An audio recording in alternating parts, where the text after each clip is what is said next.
안녕하세요. 오늘은 양식 2-3 긴급조치 보고서에 대해서 한번 설명해 보도록 하겠습니다. 긴급조치라는 게 있어요. 이제 원래 통상적으로 학교폭력 신고 접수가 되고 내용 조사하고 전담기구를 통해서 심의위원회까지 올라가면 조치가 나오겠죠. 그런데 그 중간 과정에서 학교에서 먼저 조치를 하는 것이 바로 긴급조치라고 합니다. 긴급조치 같은 경우에서는 학교에서 특히 이제 학교장 권한으로 내릴 수 있지만 모두 다 해주는 것이 아니라 이제 절차도 있고 적용되는 범위도 있고 요거에 대해서 한번 좀 알아가 보도록 하겠습니다. 사안번호 무슨 중학교 이제 몇 호 건이다. 대상 학생 학년 반 써도 되고 뭐 학번을 써도 되고요. 이제 이름을 씁니다. 크게 봤을 때 두 가지의 경우에 긴급 조치가 이루어질 수 있어요. 첫 번째, 피해 주장 학생 측에서 긴급 조치를 요청하는 경우가 있습니다. 피해에 대한 긴급 조치를 내려달라 혹은 가해 측에 어떠한 긴급 조치를 내려달라 요청하는 경우가 있어요. 두 번째는 담당 교사나 이제 생활부에서 판단했을 때 긴급 조치가 필요하다고 생각되면 이제 법과 매뉴얼에 근거해서 긴급 조치를 내릴 수도 있습니다. 가령 예를 들어서 피해 학생이 학교에 특히 교실에 오는 걸 너무 극도로 꺼려한다든지 학교에 왔을 때 너무 불안감이 심해서 뭔가 자해를 한다든지 그래서 이 아이가 학교에 있을 게 아니라 이제 특히 이제 보호자께 통화를 해서 아이와 아이의 상태에 대해서 여러 가지 이야기를 한 다음에 아이가 학교에 오는 거에 대해서 극도의 불안감을 보이면 일단 당분간 학교에 오지 않도록 조치할 수도 있겠죠. 이때 이제 피해 학생의 긴급 조치가 이루어질 수 있고요. 가해 학생의 경우에는 너무 이제 공격적이다. 신고가 들어간 이후에도 보복 행동을 하려고 하든지 아니면 이제 뉴스에 나올 정도로 너무 심각한 학교 폭력을 행사했다. 이런 경우에는 긴급 조치가 이루어질 수 있겠죠. 그럼 어디서부터 어디까지 긴급 조치가 이루어질 수 있는지 자세하게 한번 살펴보도록 하겠습니다. 먼저 절차에 대해서 한번 말씀드려 볼게요. 피해 주장 학생 및 보호자가 요청을 하거나 학교에서 필요하다고 판단되는 경우, 이 두 가지의 경우 둘 중에 하나겠죠. 관련 부서에서 생활부에서 1차적으로 논의를 합니다. 이때 전담기구를 구성원들을 모일 필요가 없어요. 지금 긴급조치이기 때문에 긴급히 이루어져야 하죠. 그래서 관련된 이거와 관련된 선생님들, 생활부 선생님들이나 아니면 학년 부장님, 담임 선생님들이 내부적으로 한번 이제 1차적으로 논의를 합니다. 그리고 이제 긴급 조치가 필요하다고 생각이 되면 학교장에게 구두로 보고를 합니다. 그래서 학교장이 구두로 허락을 하면 그때 긴급 조치가 내려지는 게 아니라 내부적으로 이제 이야기가 다 되었지만 요 보고서를 작성한 후에 내부 결재를 받으셔야 돼요. 내부 결재, 최종 결재가 딱 떨어지는 그 순간부터 이걸 근거로 긴급 조치가 가능합니다. 긴급 조치는 내부 결재를 꼭 받아야 하는데 사안조사 보고서에 필수로 기재하게 양식이 되어 있어요. 그래서 긴급 조치를 했는지 안 했는지 작성을 해서 올리게 되면 자연스럽게 심의위원회에 보고가 됩니다. 법적으로 긴급 조치 심의위원회의 보고를 받아서 추인을 받게끔 되어 있습니다. 학교폭력 예방법 시행령 특히 이제 21조를 참고해야 하는데요. 예방법을 어떻게 다운받는지 어떻게 하는지 이전 영상을 좀 참고해 주시면 좋을 것 같아요. 그럼 먼저 피해 학생에게 긴급조치 내릴 수 있는 조치사항에 대해서 한번 알아볼까요? 1호 심리상담이 있습니다. 아이가 심적으로 많이 부담감을 느끼거나 이제 보호자가 심리상담을 요청하는 경우가 있어요. 아니면은 이제 뭐 위센터나 아니면 외부의 상담을 요청하거나 아니면은 학교에 있는 위클래스 상담을 요청하는 경우가 있습니다. 그런 경우에는 수업에 들어가지 않고 뭐 일부 시간 혹은 뭐 이제 반나절 뭐 이런 식으로 학교 내에서 혹은 외부에서 심리 상담을 요청한 경우에는 심리 상담이 가능합니다. 이때 이제 수업을 일부 빠졌다는 경우에는 이제 인정 결과 처리를 할 수가 있습니다. 혹은 외부로 심리 상담을 나갔는데 뭐 하루 종일 상담을 받았다 하는 경우에는 이제 관련 서류를 받아서 그날 인정 결석 처리도 가능합니다. 2호 일시 보호도 가능합니다. 일시 보호는 사실 뭐 이제 정확한 가이드라인은 없습니다. 일시 보호는 일시적으로 아이를 보호할 수 있는 케이스가 되겠죠. 장소는 어디든 상관없습니다. 가령 예를 들어서 보호자가 우리 아이가 이제 가해 학생을 보면 너무 극도로 불안해하고 힘들어해서 학교도 가기 힘들어하니 집에서 보호하고 싶다 하는 케이스가 있어요. 그런 경우에는 2호 일시 보호를 교장 선생님이 이제 허가하고 내부적으로 회의했을 때 실제로 이게 학교폭력 피해가 심각해서 일시보호를 긴급조치를 내려야겠다라고 하면 아이가 자택에서 며칠간 이렇게 머물고 인정 결석 처리를 이제 받을 수 있습니다. 혹은 어, 가해 추정 학생과 우리 아이가 좀 이렇게 떨어져서 수업을 했으면 좋겠다. 그런데 지금 현재 해당 학생을 떨어뜨릴 수 있을 만한 뭔가 조치가 이루어지지 않는 케이스는 우리 아이를 딴 곳으로 이동시켜달라. 집에서는 케어가 어렵다.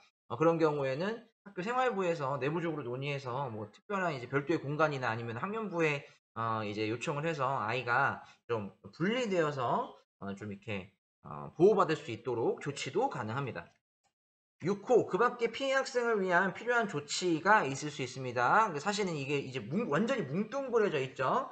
피해 학생 및 보호자가 피해 학생에 대한 이제 긴급 조치를 여러 가지를 요청을 했는데 충분히 학교에서 수용이 가능하다. 상담도 아니고 일시보호도 아닌데 그 밖에 무언가를 요청했는데 충분히 진행 가능하다 하는 경우에는 6호를 내릴 수 있습니다. 6호 같은 경우에는 이제 피해 학생이 특히 동의했을 경우에는 학교 자체 특별 보호 프로그램 운영도 가능합니다. 여기서 꿀팁 하나 알려드릴게요. 심리상담은 가급적이면 내리지 않는 것으로 하시는 게 좋습니다. 왜 그러냐면은 심리상담 조치를 했더니 보호자께서 외부에 있는 기관 가서 상담을 받겠다. 외부에 이제 정신과 상담을 의뢰해서 받게 되는 경우에는 비용이 발생할 수 있습니다. 이때 이 비용이 발생했을 때 추후 이게 진행되어서 결국에는 가피관계가 나눠졌고 치료비에 대한 분쟁이 서로 오고 갈 수도 있어요. 이때 이제 학교에서 긴급 조치를 내렸는데 올라갔을 때 조치 없음으로 나온다든지 그러면 이제 학교 입장에서 상당히 곤란해질 수가 있습니다. 그래서 심리상담 같은 경우에는 가급적 안 내는 게 학교 입장에서는 조금 더 안전하게 진행할 수 있습니다. 보호자와 학생이 원하는 바를 최대한 들어줄 수 있고 특별 보호 프로그램이나 아니면 이제 학교에 나오지 않더라도 특별한 공간에서 일시적으로 보호할 수 있는 주치 수단이 있기 때문에 통상적으로 2호와 6호 정도 수준에서 조치를 하시는 게 바람직하긴 합니다. 가해 학생으로 넘어가 보겠습니다. 가해 학생 같은 경우에는 1호, 2호, 3호, 5호, 6호 총 5개 진행이 가능한데 5호와 6호는 동시에 가능하다라고 법에 명시가 되어 있습니다. 이번에는 가해 학생 조치 사항에 대해서 한번 알아볼 텐데요. 1호, 2호, 3호, 5호, 6호 총 5가지만 긴급 조치가 가능합니다.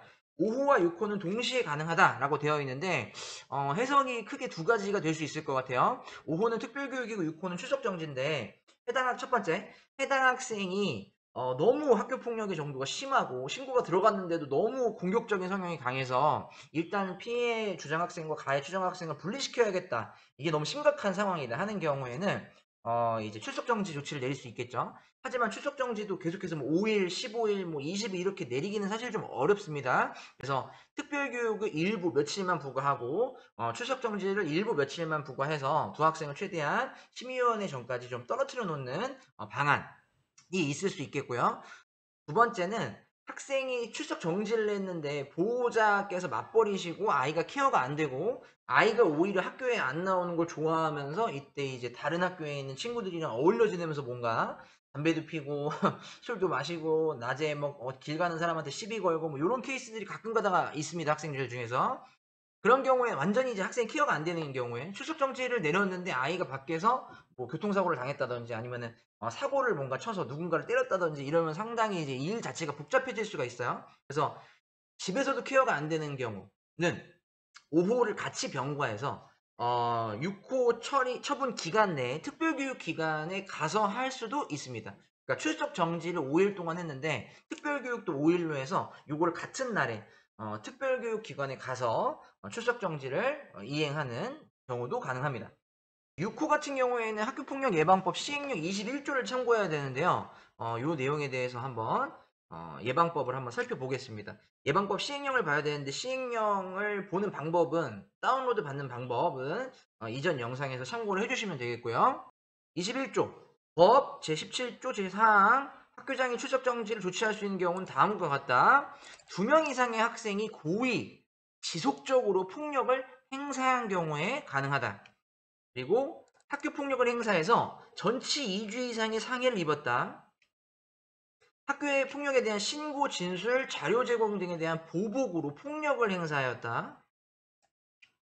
학교장이 피해 학생을 가해 학생으로부터 긴급하게 보호해야 될 필요가 있다고 판단하는 경우 경우에 대해서 출석 정지까지도 가능하다라고 명시가 되어 있습니다. 그러니까 출석 정지, 긴급 조치로 출석 정지를 내리는 경우에는 이 네 가지 안에 포함되어 있어야겠죠. 아까 제가 설명한 거는 4번에 해당될 수 있습니다. 그리고 1, 2, 3호에 해당되면 당연히 이걸 근거로 긴급조치가 가능한데, 긴급조치 보고서에 이 근거도 작성을 해주시는 게 좋습니다. 그리고 두 번째, 학교의 장은 제1항에 따라 출석 정지를 조치하는 경우에는 학생 또는 보호자의 의견을 들어야 한다. 다만 해당 학생 또는 보호자의 의견을 들으려 하였으나 이에 따르지 아니한 경우에는 그러하지 아니하다. 출석 정지 같은 경우에는 출석 정지를 내리기 전에 보호자의 의견을 먼저 들어야 된다. 아까 얘기한 케이스랑 약간 일맥상통하는 부분인데, 부모님이 아이 케어가 안 된다든지 여러 가지 뭔가 요청 사항이 있다든지 이런 걸 충분히 이제 듣고 나서 출석 정지 조치를 내려야 된다라는 의미로 해석을 하고 있는데, 긴급 조치로 출석 정지를 내리기 전에 전화했기 때문에 나는 출석 정지 우리 아이 원치 않는다, 하지 않겠다, 이에 따르지 않겠다 하더라도 출석 정지를 내릴 수 있다라고 해석이 가능할 것 같습니다. 긴급 조치로 6호 출석 정지를 했는데 추후 심의위원회에서 추인을 받으면 미인정 결석 처리를 하면 되겠죠. 6호 출석 정지를 내렸는데 학교폭력 가해자 조치가 없다, 아니면 6호 정도 수준까지 아니다 하는 경우가 있을 수 있습니다. 추인이 안 되는 경우에는 인정 결석 처리를 하면 됩니다. 이후에 학교장 자체 해결이 되면 그 기간 동안은 인정 결석 처리도 가능합니다. 조치 일자를 작성해 주시고요. 이게 이제 결제가 뭐 언제쯤 날 거라고 예상이 되겠죠. 예를 들어 뭐 2030년 10월 뭐 며칠 뭐 이렇게부터 조치를 결정하겠다. 특히 이제 뭐 6호 같은 경우에는 뭐 내일부터 조치하겠다, 오늘 당장에서부터 하기엔 사실 뭐 결제도 받아야 되고 여러 가지 문제가 있을 수 있기 때문에 가능하다면 그날도 당일도 가능은 하겠지만, 결제만 떨어진다면 뭐 내일부터 며칠 동안 하겠다 하는 경우에는 조치 일자 여기 명시해 줄 수 있고요. 그리고 여기 중요한 거 아까 설명했듯이 긴급조치의 사유, 왜 이게 필요한지에 대해서 이 부분이 명확하게 있어야 추인이 될 가능성이 상당히 높아집니다. 그리고 의견 청취를 했는지 일시와 방법을 써야 되는데, 뭐 유선으로 했는지 아니면 면담으로 했는지. 근데 이제 출석 정지를 하고자 하는 경우에는 의견 청취 절차가 필수라고 나와 있습니다. 이거 법이에요. 이 절차 어기면 절대 안 됩니다. 긴급조치 내리기 전에 의견을 먼저 청취해야 합니다.